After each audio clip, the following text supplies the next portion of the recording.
Imagine 50 years from now that you fall ill. You battle, but eventually the doctors tell you you've only got 6 months left. Of those 6 months, 3 will be spent in a hospital bed where you need assistance in everything you do. Pain can be managed, but not completely taken away. Are those last few months worth it, or if given the choice, would you consider having a physician aid in the ending of your life before pain begins?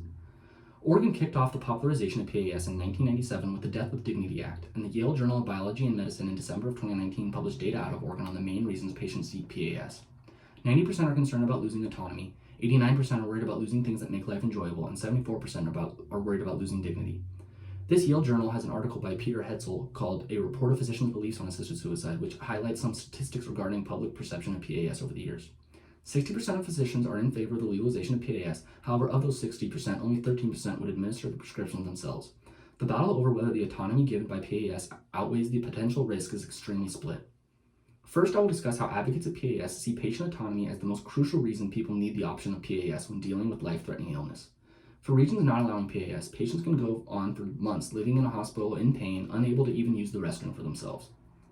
In the Journal of General Internal Medicine, Drs. Crystal Clavel and Pringle Miller, published in 2019, discuss some of these current ethical concerns surrounding PAS. Clavel writes, intentionally prolonging suffering by erring on the side of life is contradictory to now accepted clinical ethical principles in patient concordant care. Now, this idea of prolonging suffering sounds criminal, yet is a generally accepted treatment for terminally ill patients across the world.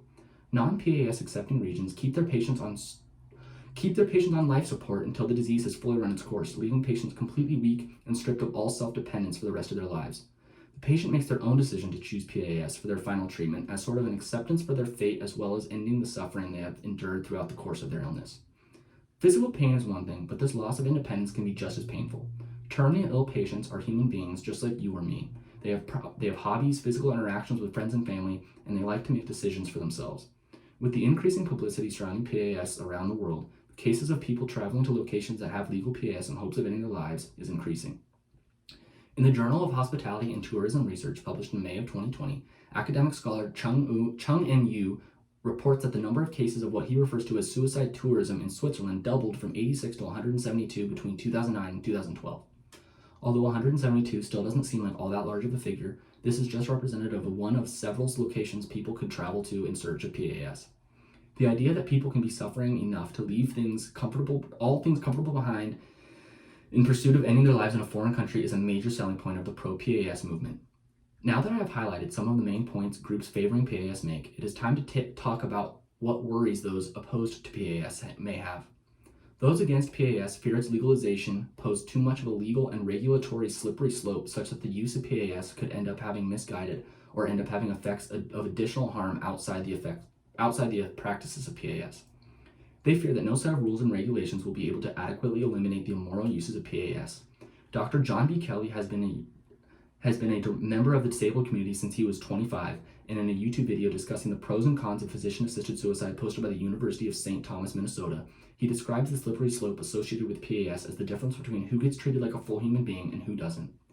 He first talks about when he initially became disabled and how for the first few years he felt like a disabled, miserable individual surrounded by a sea of able-bodiedness. Years later, after finding himself in his community, he said he had found new meaning in what he could do for himself and also for the disabled community. He believes that had he been given the option of PAS soon after he became disabled, he would have considered it much more thoroughly than after rediscovering the meaning in his life. Kelly is worried about communities like his own who struggle with oppression and are constantly made to feel their lives aren't as important as the majority, or that they don't even value their own life in as high of a regard.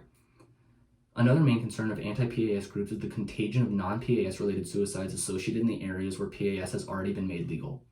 Another article published in the Journal of General Internal Medicine in 2018 by D.P. Solmacy describes the effects of legal PAS in countries already allowing the practice. They claim that evidence suggests suicide rates in general population have increased faster in regions in which PAS is legal. Despite the large number of rules and regulations associated with PAS, it is understandable that the legalization of any form of suicide would cause the perception of suicide to be perceived in a less negative connotation. Here, anti-PAS groups show how the legalization of PAS can have issues evolve outside the actual medical practice that no set of laws or regulations would ever be able to stop.